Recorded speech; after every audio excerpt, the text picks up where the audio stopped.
if I've really given this pumpkin a piece of my it ought to be laid to rest the same way that I hope to be someday. Some kind of yellow thing with... You deal somebody? I want to be called Papa Le Poob, but like Pepe Le Pew. Because, you know, he's that French skunk, and I tried to have sex with a cat while I was over there. And you would not take no. You would not take no for an answer. Tried, yeah. I had sex with a lot of cats over there because they just got a problem. They got a stray problem. Didn't he get canceled for being rapey? They tried to cancel a fucking skunk? Yeah, I swear to God, they tried to cancel him. They Me Too'd his ass. I swear to God. I swear to God. They were like, yeah, we probably shouldn't have this rape skunk on our goddamn kids program. Let's maybe put on like more of a Bugs Bunny type, you know, a little guy that's just an asshole to like hunters. The old ones, though, the old Bugs Bunny, you know. He can suck his own cock. Like if he gets a boner, he can reach his head down and suck on his own dick. That should have been the last episode for Pepe Le Pew. He figured out how to suck his own dick. Wait, I can jerk off.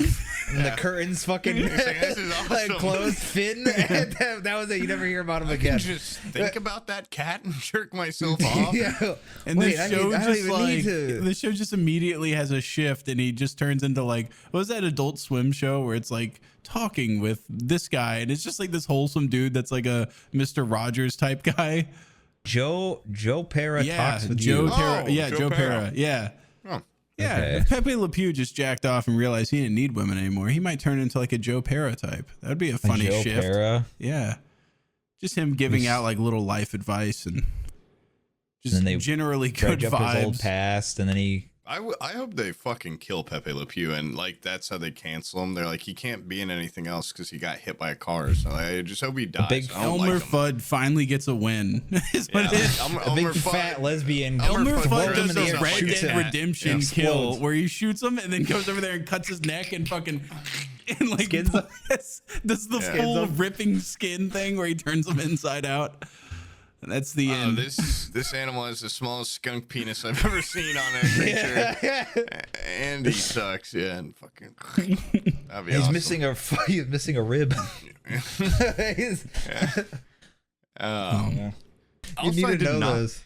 I did not find any of the stereotypes of like Parisians disliking Americans or anything true at all. Like when I went out to the bar, like I brought that up to the guys, and they were like, "What? I've never heard that." Like, no, we you were love just like that, Americans. so they probably say that to their face. No, dude, we're all drunk. Everyone's like, they were saying other shit. Like they would have told me if that was a stereotype because we were literally having a discussion about each other's country's stereotypes. And they were talking them, and they were trying to be nice. They asked me, they're like, "Have you ever been near like a shooting?" I'm like, "Every goddamn night outside my window." Yeah, there's a couple like shootings, and yeah, they're super nice. We're like, we love. And I would be like, "I'm sorry, you have to speak English near me," but then they just start speaking French to each other, and I'd sit there for like 5 minutes, like, just smiling. I was having a good time, but I'm like, I have no fucking idea what you're talking about. You could be talking about you're gonna kill me or something. Not a clue.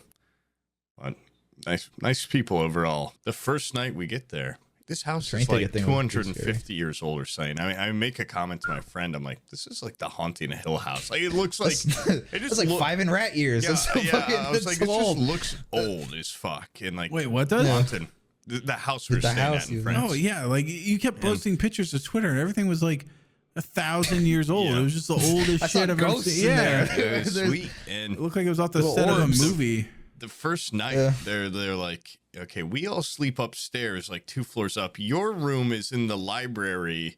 We put a bed in the library that's in like sub first level. It's like 2 steps down, and then all of a sudden you're in there, and it's like even old. It's like the oldest part of the house. It's all like stone walls. It's very that area has a lot of troglodyte culture, I guess, or like history. Like a lot of troglodytes used to live there because there's a fuck ton of caves. And I was like, this is where if you saw a caveman ghost? I was like, if a troglodyte came to attack us, this is their home court. This is where they're coming first. They'd fucking shit themselves. They saw a book, a library book would scare the shit out of them. A man surrounded by literature. Yeah, that's horrifying. It's a well-read man's the most feared thing in this world. Yeah.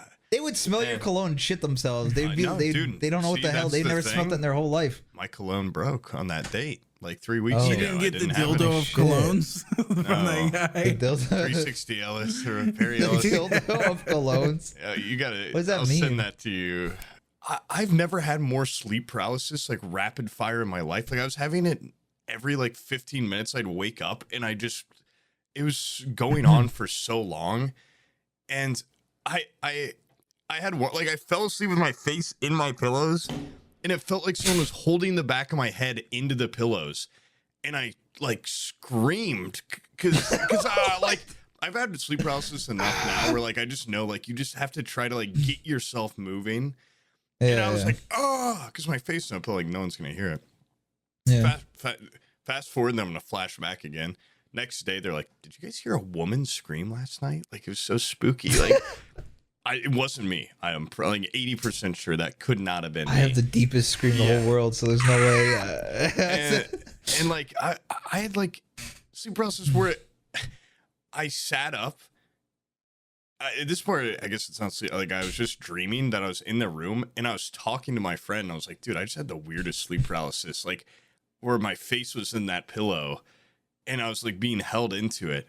And then I woke up and I had dreamt that and my face was still in the pillow. And I was just like going through the fucking ringer of like, what is happening? And then there started being this scratching on the window that was like, and I was like, oh my God, like, I'm in like a fucking like a horror house. The next day I was like, the family's like, how'd you sleep? I'm like, I really liked the room, but like I had the worst sleep of my life. It was fucking scary. And one of the other women in the house was like, yeah, I had like night terrors all night. And like I had sleep paralysis in my room and stuff. And she was like, I woke up screaming. I'm like, oh, thank God. Like, I'm not the woman that screamed. It was another woman. And I said that yesterday too. It was a different woman. No, fuck, it was a woman. I'm not a girl. Oh man, this paper's looking empty. Holy shit, dude. Yeah, I know. You wrote that for you were slaving away to call. I was going to save more France stuff for the next one, which does make sense because I'm dressed up like this. I've never heard a stewardess scream before, and I heard that on my flight back from France, and that really shook me to my bones a little bit because it's just not something you hear. They're always like cool, calm, and collected, and even during the like, all right, we've got exits here and here, the lady was like doing improv or so. I was already like, something's up with this lady because she's like, okay, and then we got what exits over there? Hopefully we don't got to use those. And and she was just like riffing a little and like trying to joke. And I'm like, you don't do that. Like you're supposed to be robotic. Yeah, you're supposed to make me feel calm. Okay, you're freaking me out. She was very nervous feeling. And we find out it's like all their like first flight or whatever. Like it's their first time doing it. And this fucking Michael, this creepy ghoul. The pilot's like, are like never been in the air before. And like I think that's the big slide. Don't use that. Don't pull on that. And like we're taxiing or whatever. Like the plane is driving. You know, it's in car mode. It's not flying yet. But we're driving to take off. And 2 rows behind me are just like, and the stewardess runs over there and it's like, oh my God, Michael, come over here. Get me wet rag now. And I'm like, okay, at this point, like, she's just like a little freaked out, whatever. Like someone's throwing up. They're probably, I don't know, like sick. But I'm like, oh, please, God, don't stop this plane. Because we have an hour once we land to our next flight, like a very short layover. And it's like, if we miss it, then we're just not going to be home today and it's going to fucking blow. And then, like, the lady's throwing up. She's like, no, I'm fine. Like I'm fine. And everyone's kind of, you know, like, oh, there's some commotion. I'm kind of excited at this point. Like, what's going on back there? You know, I'm a curious little guy. And my friend and I are just playing, like, fucking trivia on the little screens. And then, like, we're still driving. And she's like, Michael, get me this. Michael, get me that. The little fucking French ghoul is just creepy as ever. Like, yes, like I'll get it. Like he's like a butler, like from the Addams Family or something. Igor. And then, like 5 minutes later, like a row behind the lady throwing up, completely separate. We just, you know, hear people like, oh, like murmuring, like, oh my God, what's that? And she's like, Michael, get the like thing. And I'm like, what the fuck is going on? A lady just starts having a seizure right behind the girl throwing up, like a separate medical emergency. And I get a kind of a bucket list item. of the stewardess being like, is anybody here a doctor? I went over there and they're like, oh my God, you're a doctor? I'm like, no, but I was a lifeguard 10 years ago. I'm not certified anymore. When I was Nothing. a teenager. But I can give her CPR. And I just start giving her mouth to mouth. Yeah. And like, you know, at this point, it starts getting a little grim where it's like, oh, is that lady going to die behind us? Because they're like, oh, is there a doctor?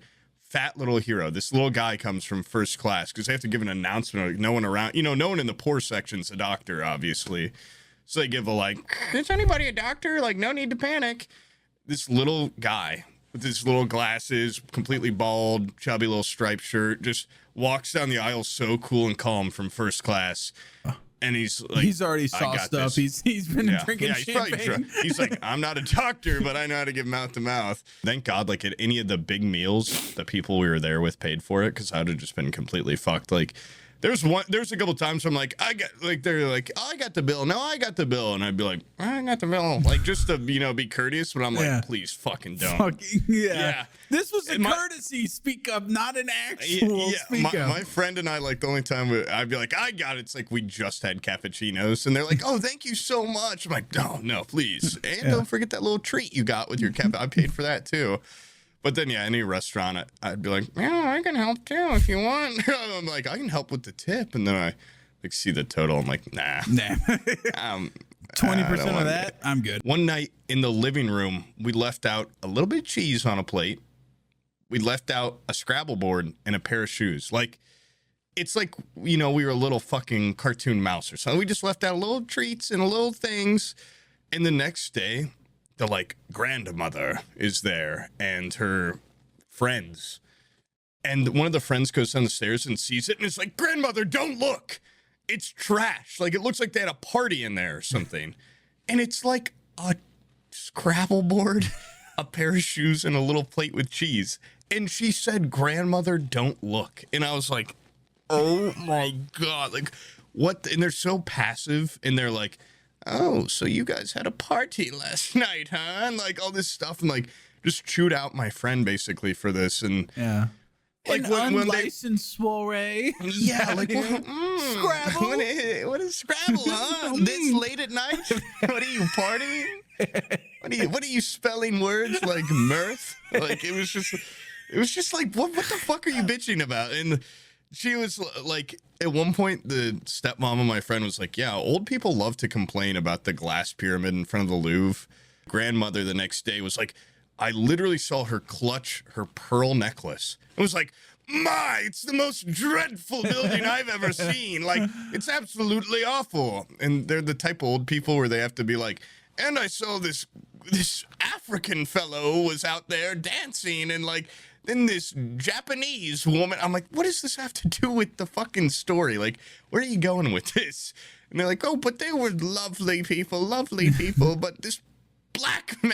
I'm like, Jesus Christ. Like, what is good? They're just like weird it's a good descriptor. That's what it is. Oh, now I know who you're talking about. The person I never saw that I have no context besides their race. Okay, thank you for that awesome story, grandmother. This one's got speckles in it, by the way. How many fucking rocks did you get? Dude, they would not let me get away with the word anal feel. It would have been, I would have got 110 points. They're so adamant. It's not a word. How is anal feel not a word? It's a sensation. And dude, they had these. A single word sensation. Anal feel. They had this. Oh, looks sweet. They had these innkeepers there, or like they're like live on site people. Yeah. That they're like straight out of fucking Wallace and Gromit. They're British, and they somehow felt claymation like that. Yeah. And the guy, I want to get like the old guy one day. He had mastered the art of like, he comes, he talks for like, 4 sentences. He comes, and then he said, you laughed at that. And then he says a joke and leaves. And my friend one night clogged the toilet like bad. My same friend that fucking clogged my toilet and brought shit water down into my room.